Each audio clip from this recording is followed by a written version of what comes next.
Hello everyone. तो आज का माइंड मैप मैं आपके सामने पूरा का पूरा लिख के बनाऊंगा, यानी आपके सामने ही मैं सारी चीज़ें यहाँ पे लिखूंगा और इस माइंड मैप को बनाऊंगा।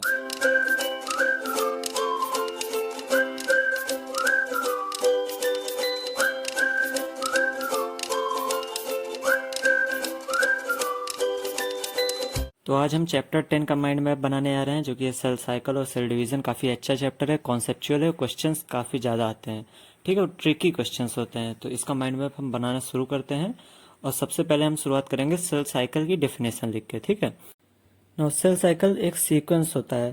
तो ये होता है sequence by which cell duplicates its genome, यानी अपना डीएनए या आरएनए डुप्लीकेट करती है सेल, सिंथेसाइज अदर कॉन्स्टिट्यूएंट यानी प्रोटीन और बाकी चीजें बनाती है, और फाइनली ये डिवाइड हो जाती है दो में। तो ये पूरी सेल साइकिल की डेफिनेशन है, ठीक है। तो ये sequence by which cell duplicates its genome, synthesize other constituent and divides into two, ये सेल साइकिल होता है।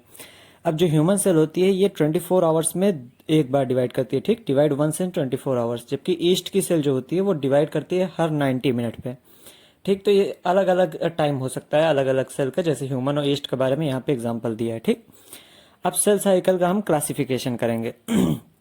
तो सेल साइकिल में दो फेज होते हैं। पहला होता है इंटरफेज, दूसरा होता है एम फेज। दो एम फेज के बीच का जो समय होता है उसको इंटरफेज कहते हैं, यानी phase between two M phases. Cell cycle का 95% टाइम जो होता है वो इंटरफेज ही होता है, ठीक। अब एम फेज पे आ जाते हैं। एम फेज जो होता है माइटोसिस या मियोसिस दोनों हो सकता है। तो ये मैंने थोड़ा गलत लिख दिया है, माइटोसिस, इसको मैं अभी इरेज कर दूंगा। पहले क्लासिफिकेशन पे आते हैं। जो एम फेज होता है इसमें दो पार्ट होते हैं, एक को कहते हैं कैरियोकाइनेसिस, एक को कहते हैं साइटोकाइनेसिस। कैरियो माने होता है न्यूक्लियस, तो न्यूक्लियस का डिवीजन जो होता है वो कैरियोकाइनेसिस होता है। साइटो मतलब सेल, तो सेल डिवीजन जो होता है उसको साइटोकाइनेसिस कहते हैं, ठीक। तो ये सेल साइकिल का डिवीजन हो गया। और एक चीज ध्यान रखिएगा, जो कैरियोकाइनेसिस और साइटोकाइनेसिस है ये एम फेज के डिवीजन है, ठीक है। इसमें माइटोसिस मियोसिस दोनों हो सकता है। थोड़ा आगे आप बढ़ेंगे तो समझ में आ जाएगा। अब पहले पढ़ते हैं इंटरफेस के बारे में। इंटरफेस में तीन पार्ट होते हैं, एक को कहते हैं G1 फेस यानी गैप 1, एक को कहते हैं S फेस यानी सिंथेसिस फेस, और एक को कहते हैं G2 फेस यानी गैप 2, ठीक है। तो S फेज है ये चीज, ध्यान रखिएगा। अब G1 फेज जो होता है इसमें सेल की ग्रोथ होती है बस। S फेज में क्या होता है, डीएनए रेप्लिकेशन होता है, यानी कि जो डीएनए का अमाउंट होता है वो 2 गुना होता है, अमाउंट, ठीक। इसके अलावा सेंट्रियोल का भी डुप्लीकेशन होता है, ठीक है, यानी सेंट्रियोल डुप्लीकेट्स। तो ये एस फेज में हो गया। G2 फेज में सेल की ग्रोथ होती है, इसके अलावा जो जरूरी प्रोटीन होते हैं और बाकी चीजें होती है वो बनाई जाती हैं, यानी कि आप कह सकते हैं प्रिपेयर फॉर माइटोसिस। तो G2 फेज जो होता है इसमें प्रिपेयर फॉर माइटोसिस भी होता है, ठीक। तो ये हो गया इंटरफेस के तीन पार्ट, ठीक, G1, S और G2 फेज। और इसी सीक्वेंस में याद रखिएगा, पहले G1 आता है, फिर S, फिर G2। अब एक और फेज होता है जिसको हम G0 फेज कहते हैं। तो G0 फेज को हम यहाँ पे लिख के पढ़ लेते हैं। G0 फेज को हम क्विसेंट स्टेज कहते हैं, ठीक है। इसको हम क्विसेंट स्टेज कहते हैं, नीट में कई बार पूछा गया है ये, ठीक। तो ध्यान रखिएगा। अब इसमें सेल मेटाबॉलिकली एक्टिव तो होती है, यानी रिएक्शंस होंगे, सेल अपना काम करेगी, लेकिन डिवाइड नहीं करेगी। तो जो सेल डिवाइड नहीं करती हैं जैसे आरबीसी और हार्ट सेल, इनको हम G0 फेज में रखते हैं, ठीक।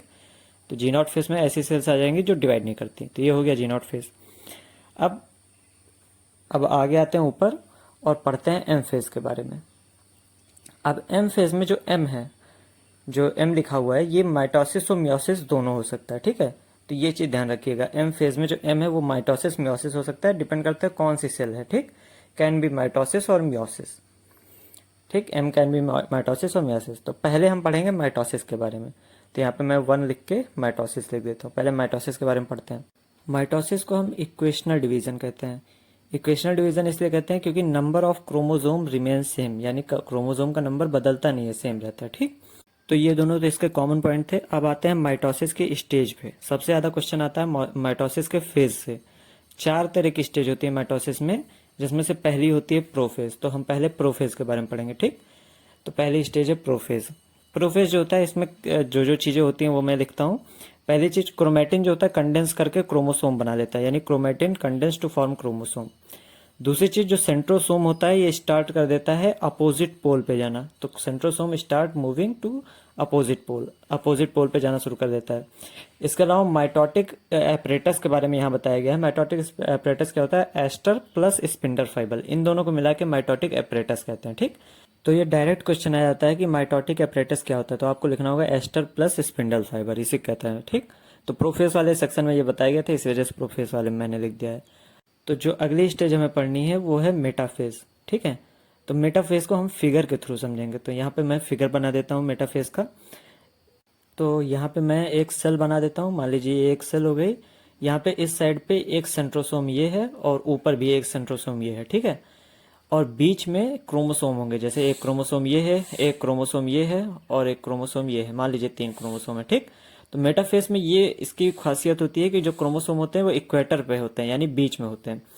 अब ये होता है सेंट्रोसोम, ये स्पिंडल फाइबर होते हैं, जो धागे टाइप के स्ट्रक्चर दिख रहे हैं ये स्पिंडल फाइबर होते हैं जो कि सेंट्रोसोम से निकलते हैं। ठीक, और जाके क्रोमोसोम पे अटैच हो जाते हैं। अब जो क्रोमोसोम एक लाइन से अरेंज है, ठीक है, आप देख रहे हैं एकदम बीच में एक लाइन से अरेंज है, इसको हम कहते हैं मेटाफेज प्लेट। तो ये जो लाइन का अरेंजमेंट है इसको हम मेटाफेज प्लेट कहते हैं। ठीक, तो ये हो गया मेटाफेज। अब मेटाफेज की एक खासियत है कि जो क्रोमोसोम होते हैं उनकी मॉर्फोलॉजी सबसे अच्छा मेटाफेज में दिखती है। तो metaphase is best stage to study morphology of chromosome. ठीक, ये चीज ध्यान रखिएगा। अब प्रोफेज और मेटाफेज को मैं अलग कर दे रहा हूँ, ये हो गया प्रोफेज और ये मेटाफेज। तो ये पॉइंट जरूर याद रखिएगा मेटाफेज का, कि सबसे अच्छी स्टेज जो होती है क्रोमोसोम को पढ़ने के लिए वो होती है मेटाफेज। ठीक, तो ये हो गया मेटाफेज। अब हम आते हैं तीसरे स्टेज पे जो कि है एनाफेज। ठीक है, यहाँ पे मैं एनाफेज लिख देता हूँ, सी एनाफेज। एनाफेज में क्या होता है, पहली चीज सेंट्रोमेयर स्प्लिट होता है, सेंट्रोमेयर स्प्लिट होता है एंड क्रोमेटिड जो होते हैं वो सेपरेट हो जाते हैं, सिस्टर क्रोमेटिड जो होते हैं वो सेपरेट कर जाएंगे। ठीक है, तो centromere split and chromatid separates.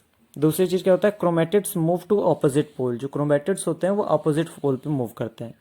तो इसका भी फिगर मैं बना देता हूँ जिससे आपको समझ में आ जाए। तो मान लीजिए यहाँ पे वैसे ही बनाते हैं, एक सेल बना दिया, यहाँ पे सेंट्रोसोम आ गया, दो, एक ऊपर एक नीचे, और ये होते हैं क्रोमेटिड हमारे। ठीक, तो क्रोमोसोम जो है वो स्प्लिट कर गया है और आधे क्रोमेटिड यानी 3 क्रोमेटिड ऊपर की तरफ जा रहे हैं और 3 क्रोमेटिड नीचे की तरफ आ रहे हैं। ये होता है एनाफेज में। ठीक है, तो सेंट्रोमेयर स्प्लिट हो जाता है और क्रोमेटिड सेपरेट हो जाते हैं। तो चौथा फेज है टीलोफेज। टीलोफेज में क्या होता है, क्रोमोसोम जो होते हैं क्लस्टर बन जाते हैं। क्लस्टर मतलब एक गुच्छा बन जाता है अपोजिट एंड्स पे। ठीक है, क्रोमोसोम का गुच्छा बन जाएगा और न्यूक्लियर मेम्ब्रेन जो होगी रीअपियर हो जाएगी। ठीक, तो बेसिकली जैसे सेल पहले थी उसी तरह से वापस होना शुरू हो जाएगी सेल। ठीक है, टीलोफेज। तो ये आपने 4 स्टेज पढ़े, प्रोफेज, मेटाफेज, एनाफेज और टीलोफेज माइटोसिस के। ठीक है, अच्छा अब यहाँ पे 2 वर्ड मैं आपको और बताना चाहता हूँ। पहला है काइनेटोकोर, दूसरा है सेंट्रोमेयर। तो यहाँ पे एक क्रोमोसोम बना के मैं ये दोनों वर्ड आपको समझाऊंगा। ठीक है, क्योंकि इसको नहीं समझेंगे तो कुछ चीज़ समझ में नहीं आएगी। तो ये एक क्रोमेटिड मैंने बनाया, ये दूसरा क्रोमेटिड, तो ये हो गया क्रोमोसोम। अब इसको दोनों क्रोमेटिड को जो जोड़ता है उसको कहते हैं सेंट्रोमेयर। और सेंट्रोमेयर के बगल बगल जो रेड कलर का मैंने थोड़ा सा बनाया स्ट्रक्चर, ये डिस्क शेप का स्ट्रक्चर होता है जिसको काइनेटोकोर कहते हैं। ठीक, तो सेंट्रोमेयर क्या कहता है, दोनों क्रोमेटिड को जोड़ता है। काइनेटोकोर क्या होता है, एक डिस्क शेप का स्ट्रक्चर होता है। ठीक है, तो ये चीज़ आप ध्यान रखिएगा। तो ये माइटोसिस हो गया, इसको हम कवर कर देते हैं। तो ये पूरा माइटोसिस हो गया और उसके चारों फेज जो कि प्रोफेज, मेटाफेज और ये रहा एनाफेज और ये टीलोफेज। तो ये मैंने ज्वाइन कर दिया। ठीक है, तो जो शुरुआत में मैंने गलती की थी, एम फेज के नीचे माइटोसिस लिख दिया था यहाँ पे, वो मैंने सही कर दिया। अब आप इसको सही से देख सकते हैं। ठीक, अब हम आते हैं अगले टॉपिक पे जो कि है साइटोकाइनेसिस। साइटोकाइनेसिस मतलब होता है सेल डिवीजन। अब कैसे होती है साइटोकाइनेसिस ये पढ़ना है। तो साइटोकाइनेसिस के 2 तरीके होते हैं। तो पहला तरीका होता है फोरो फॉर्मेशन, तो यहाँ लिख देते हैं फोरो फॉर्मेशन। और दूसरा तरीका होता है सेल प्लेट फॉर्मेशन। तो फोरो फॉर्मेशन में क्या होता है, मान लीजिए यहाँ पे एक सेल है, फिगर के थ्रू बताता हूँ मैं। यहाँ एक छोटी सेल है, यहाँ पे एक खांच बनी, फोरो मतलब होता है खांच, तो इसको कहेंगे फोरो। यहाँ पे खांच बनी और फिर ये सेल डिवाइड हो गई। ठीक, सेल प्लेट फॉर्मेशन में सेल के बीच में एक दीवार बनना शुरू हुई होगी। ठीक है, फिर वो दीवार बड़ी होके पूरी सेल में फैल जाती है और 2 सेल अलग अलग कर देती है। ठीक, तो ये दोनों तरीके हैं सेल को। अब जो फोरो फॉर्मेशन होता है वो एनिमल सेल में देखा जाता है, जबकि cell plate formation plant cell में देखा जाता है। ठीक, तो एक बाहर से अंदर की ओर होता है, एक अंदर से बाहर की ओर होता है, दोनों अलग अलग हैं। अब जो सेल प्लेट बनती है वो पता है किसको रिप्रेजेंट करती है, वो रिप्रेजेंट करती है मिडिल लैमेला को। तो मिडिल लैमेला आपने पढ़ा था सिर्फ प्लांट सेल में पाए जाते हैं। ठीक, तो जो सेल प्लेट होती है वो मिडिल लैमेला को रिप्रेजेंट करती है, ये याद रखिएगा। ठीक है, तो साइटोकाइनेसिस हो गया। अब हम पढ़ते हैं सिग्निफिकेंस ऑफ माइटोसिस। सिग्निफिकेंस मतलब क्या होता है, इंपॉर्टेंस। तो यहाँ पे मैं लिख देता हूँ सिग्निफिकेंस ऑफ माइटोसिस की, क्या इंपॉर्टेंस है माइटोसिस का। तो कोई टिश्यू अगर डैमेज हो गया तो उसका जो रिपेयरिंग होती है या फिर उसकी जो ग्रोथ होती है वो माइटोसिस की वजह से होती है। इसके अलावा माइटोसिस जो होता है वो न्यूक्लियोसाइटोप्लाज्मिक रेशियो को रिस्टोर करने में हेल्प करता है। ठीक है, तो जब कोई भी सेल जब एक दूसरे से जुड़ती है तो उसका न्यूक्लियोसाइटोप्लाज्मिक रेशियो खराब जाता है। तो उसी को रिस्टोर करने में माइटोसिस हेल्प करता है। अब इस पेज में एक छोटा सा टॉपिक और हम फिट करेंगे जो कि है सिंसाइसियम। सिंसाइसियम क्या होता है? एक मल्टी न्यूक्लियस कंडीशन होती है, यानी एक सेल में एक से ज़्यादा न्यूक्लियस हो जाना। ये क्यों होता है? क्योंकि कभी कभी ऐसा होता है कि कैरियोकाइनेसिस तो हो गया, यानी न्यूक्लियस डिवाइड कर गया, लेकिन साइटोकाइनेसिस नहीं हो पाया। तो जब सेल नहीं डिवाइड की, न्यूक्लियस डिवाइड कर गया, तो सेल तो एक ही रहेगी, न्यूक्लियस एक से ज़्यादा हो जाएंगे। और इसका काफ़ी अच्छा example liquid endosperm of coconut, यानी कि जो नारियल पानी होता है वो एक तरीके से सिंसाइसियम कंडीशन को शो करता है। ठीक, तो माइटोसिस के बारे में हमने सब पढ़ लिया और ये काफ़ी काम आने वाला है जब हम मियोसिस को पढ़ेंगे। ठीक, तो माइटोसिस पूरा हो गया, अब हम पढ़ते हैं मियोसिस को। तो जो मियोसिस होता है इसको हम रिडक्शनल डिवीजन भी कहते हैं, क्योंकि यहाँ पे जो क्रोमोसोम का नंबर होता है वो हाफ हो जाता है। तो क्रोमोसोम नंबर इज हाफ, ठीक, आधा हो जाता है क्रोमोसोम का नंबर। और 4 हैप्लॉइड सेल्स बनती है, 4 हैप्लॉइड सेल्स आर फॉर्म। ठीक, तो क्रोमोसोम का नंबर हाफ हो जाता है, इसीलिए सेल्स जो होती हैं उनको हैप्लॉइड कहा जाता है। अब चैप्टर पढ़ने से पहले आपको एक दो चीज़ें पता होनी चाहिए। अगर मैं एक क्रोमोसोम यहाँ बनाऊँ और इसके जस्ट नीचे एक क्रोमोसोम बनाऊँ, तो इन दोनों को मिला के हम बाईवैलेंट कहते हैं, क्योंकि ये 2 क्रोमोसोम है, इस वजह से बाईवैलेंट। या फिर इसको हम टेट्राइड कहते हैं। तो बाईवैलेंट इसलिए कहते हैं क्योंकि 2 क्रोमोसोम है, टेट्राइड इसलिए कहते हैं क्योंकि 4 क्रोमेटिड है। तो टोटल 4 क्रोमेटिड है, इसलिए हम टेट्राइड कहते हैं। ठीक, तो ये हो गई जनरल बातें मियोसिस की, और इसको हम ग्रुप कर देते हैं।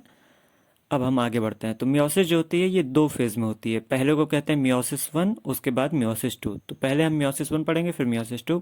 अब यहाँ पे भी जो मियोसिस होती है यानी मियोसिस 1, इसके 4 स्टेज होगी, जिसमें से पहला होगा प्रोफेज। लेकिन यहाँ का प्रोफेज और माइटोसिस का प्रोफेज एकदम अलग है। यहाँ जो प्रोफेज है उसको 5 अलग अलग कैटेगरी में डिवाइड किया गया है, जिसमें से पहला है लेप्टोटीन।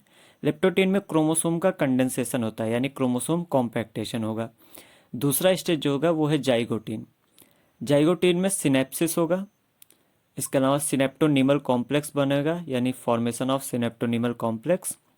और तीसरी चीज़ जो होगी जाइगोटीन में, वो है कि बाईवैलेंट इस फॉर्म, बाईवैलेंट बन जाएंगे। ठीक, तो ये हो गया जाइगोटीन में 3 चीज़ होंगी। तो पहला स्टेज लेप्टोटीन, फिर जाइगोटीन, तीसरा स्टेज है पैकीटीन या पैचिटीन, जो भी कह लीजिए। पैकीटीन जो होता है इसमें क्रॉसिंग ओवर होता है और ये बहुत इंपॉर्टेंट है। और इसके अलावा बाईवैलेंट्स जो होते हैं वो क्लियरली विजिबल पैकीटीन स्टेज में होते हैं। ये नीट का क्वेश्चन है, याद रखिएगा। बाईवैलेंट्स आर क्लियरली विजिबल इन पैकीटीन। पैकीटीन में ही रिकॉम्बिनेशन नोड्यूल्स दिखते हैं। ठीक, नेक्स्ट स्टेज है डिप्लोटीन। डिप्लोटीन जो होता है इसमें डिसोल्यूशन ऑफ सिनेप्टोनिमल कॉम्प्लेक्स, यानी सिनेप्टोनिमल कॉम्प्लेक्स जो बना होता है वो डिसॉल्व हो जाता है, यानी हट जाता है। इसके अलावा कैजमेटा फॉर्मेशन भी डिप्लोटीन में होता है। और आखिरी स्टेज है डायाकाइनेसिस। डायाकाइनेसिस में क्या होता है? टर्मिनलाइजेशन ऑफ कैजमेटा, कैजमेटा खत्म हो जाता है। ठीक, तो डायाकाइनेसिस ये हो गया। तो यहाँ की प्रोफेज काफ़ी ज़्यादा लंबी होती है और प्रोफेज 1 इसे बोलते हैं। ठीक, मियोसिस 1 जो होगी उसमें जो जितने भी स्टेज होगी उसको प्रोफेज 1, मेटाफेज 1 इस तरह से बोलेंगे। ठीक, तो प्रोफेज 1 हमने पढ़ लिया। अब हम पढ़ते हैं मेटाफेज 1। अब ये मेटाफेज फिर हम फिगर बना के समझेंगे। ये हो गई सेल हमारी, यहाँ पे सेंट्रोसोम, यहाँ पे सेंट्रोसोम। अब यहाँ पे जो अरेंजमेंट है क्रोमोसोम का वो थोड़ा अलग है। जैसे एक क्रोमोसोम यहाँ पे, दूसरा क्रोमोसोम इसके नीचे। ठीक, मान लीजिए 4 क्रोमोसोम है, तीसरा यहाँ पे और चौथा इसके नीचे। तो इस तरह से अरेंजमेंट होगा, यानी पेयरिंग में रहेंगे क्रोमोसोम, एक दूसरे के पेयर में रहेंगे, और यहाँ से स्पिंडल फाइबर जुड़ जाएगा। तो अगर माइटोसिस को आप देखें तो माइटोसिस में देखिए यहाँ पेयर नहीं हुआ है क्रोमोसोम, एक एक क्रोमोसोम है और एक स्पिंडल फाइबर, एक क्रोमोसोम में 2 स्पिंडल फाइबर जुड़े हुए हैं, एक ऊपर से एक नीचे। यहाँ पे एक ही एक जुड़ा होता है। ठीक, तो ये एक तरह का डिफरेंस है मियोसिस और माइटोसिस के मेटाफेज में। अब हम आते हैं एनाफेज में। वापस से हम सेल ड्रॉ कर लेंगे, ऊपर नीचे सेंट्रोसोम बना लेंगे, और जो सेंट्रोसोम होगा वो एक एक क्रोमोसोम को खींच लेगा। जैसे एक क्रोमोसोम ये बना दिया, एक क्रोमोसोम ये है। ठीक, तो जो एक सेंट्रोसोम होगा इन दोनों क्रोमोसोम को खींच लेगा, जो दूसरा वाला होगा वो इन दोनों क्रोमोसोम को खींच लेगा। तो क्रोमोसोम के नंबर आधे हो जाएंगे, 2 ऊपर की तरफ चले आएंगे, 2 नीचे की तरफ, और 20 से सेल डिवाइड हो जाएगी तो क्रोमोसोम का नंबर आधा हो जाएगा। ठीक, तो यही मियोसिस में बताया भी गया है। अब यहाँ पे हम पढ़ते हैं टेलोफेज 1। टेलोफेज 1 कुछ खास नहीं है, इसमें वापस वही सारी चीज़ें होंगी। न्यूक्लियर मेम्ब्रेन जो था और न्यूक्लियोलस, ये दोनों रीअपियर हो जाएंगे। ये दोनों गायब हो गए थे शुरू में, रीअपियर हो जाएंगे। ठीक, अब प्रोफेज जो है, प्रोफेज इसमें बहुत ज़्यादा क्वेश्चन आते हैं नीट में प्रोफेज से। तो प्रोफेज जो है इसको याद रखिएगा, इसकी सारी स्टेजेस, लेप्टोटीन, जाइगोटीन, पैकीटीन, ये सारी स्टेजेस जरूर याद रखिएगा। ठीक, अब 2-3 चीज़ें और इम्पॉर्टेंट चीज़ें हैं जो कि पढ़ना है आपको। जैसे इंटरकाइनेसिस। इंटरकाइनेसिस क्या होता है? मियोसिस 1 और मियोसिस 2 के बीच का गैप, यानी मियोसिस 1 जब खत्म हुई तो उसके बाद थोड़ा गैप होगा मियोसिस 2 शुरू होने से पहले, उसको इंटरकाइनेसिस कहते हैं। क्रॉसिंग ओवर जो होता है इसमें एंजाइम यूज होता है, रिकॉम्बिनेस, ये ध्यान रखिएगा। और क्रॉसिंग ओवर होता क्या है? Exchange of genetic material between between non sister chromatid of homologous chromosome. और ये पूरी डेफिनेशन आ जाती है बोर्ड और नीट में दोनों में, बहुत ज़्यादा इंपॉर्टेंट है, याद रखिएगा। ठीक, तो ये बेसिकली याद रखिएगा कि नॉन सिस्टर क्रोमेटिड होती हैं और होमोलोगस क्रोमोसोम होते हैं। अब कैजमेटा जो होता है एक्स शेप होता है, ये याद रखिएगा। और कुछ वर्टिब्रेट्स के जो oocyte होते हैं उनमें डिप्लोटीन जो स्टेज होती है वो मंथ या फिर ईयर्स तक, यानी महीनों या फिर सालों तक रह सकती है। ठीक, तो डिप्लोटीन स्टेज जो होती है oocytes में वो सालों तक रह सकती है, ये चीज़ ध्यान रखिएगा। तो ये टोटल मियोसिस का सारी चीज़ें हो गई। तो इसको मैं अलग ग्रुप कर देता हूँ। ठीक, ऊपर वाला ग्रुप मैंने अलग बना दिया, ये ग्रुप अलग बता दिया। तो ये सारी चीज़ें मियोसिस 1 के बारे में याद रखिएगा। अब आते हैं मियोसिस 2 पे। अच्छा, यहाँ पे मैं इसको यहाँ पे कर देता हूँ। ठीक, तो ये हो गया मियोसिस 1। अब मियोसिस 2 पे आएंगे। तो मियोसिस 2 जो होता है वो पूरी की पूरी तरीके से माइटोसिस की तरह होता है। तो यहाँ पे मैं कुछ भी नहीं लिख रहा हूँ मियोसिस 2 के बारे में, क्योंकि हर चीज़ माइटोसिस की तरह है। तो क्या ही फ़र्क पड़ता है, माइटोसिस आपने पढ़ लिया तो मियोसिस 2 आपने पढ़ लिया। बस मियोसिस 2 में जो नाम होते हैं वो 2 करके होते हैं, जैसे प्रोफेज 2, मेटाफेज 2, एनाफेज 2, इस तरह से। बस बाकी माइटोसिस की तरह एकदम होगा। अब सिग्निफिकेंस पढ़ लेते हैं मियोसिस का। तो पहली चीज़ है जो कंजर्वेशन होता है क्रोमोसोम नंबर का थ्रू आउट जनरेशन, यानी एक जनरेशन से दूसरे जनरेशन में, वो मियोसिस की वजह से होता है। ठीक, दूसरी चीज़ इंक्रीजेस वेरिएशन, वेरिएशन बढ़ते हैं क्योंकि यहाँ पे क्रॉसिंग ओवर होता है। ठीक है, एक्सचेंज ऑफ जेनेटिक मटेरियल। अब क्योंकि जेनेटिक मटेरियल एक्सचेंज हो रहा है तो मियोसिस में वेरिएशन काफ़ी ज़्यादा होता है। तो ये हो गया पूरा मियोसिस। तो टोटल 15 मिनट में आपने वो चैप्टर पढ़ लिया जो कि बहुत ज़्यादा इंपॉर्टेंट है नीट के लिए या फिर बोर्ड्स के लिए। नीट के लिए तो बहुत ही ज़्यादा इंपॉर्टेंट। ठीक, खासकर मियोसिस वाला पार्ट अच्छे से रट लीजिएगा, और प्रोफेस यानी लेप्टोटीन, जाइगोटीन, ये सारे स्टेजेस। ठीक, तो ये वीडियो कैसा लगा ये चीज़ ज़रूर कमेंट करके बताइएगा, और वीडियो अच्छा लगा हो तो लाइक और शेयर कर दीजिएगा। ठीक है, तो कमेंट करके बताइएगा कि वीडियो कैसा लगा, ये चीज़ ज़रूर बताइएगा, क्योंकि कमेंट्स जो होते हैं वो काफ़ी अच्छे लगते हैं मुझे। तो देखने के लिए शुक्रिया, और मिलते हैं अगले माइंड में।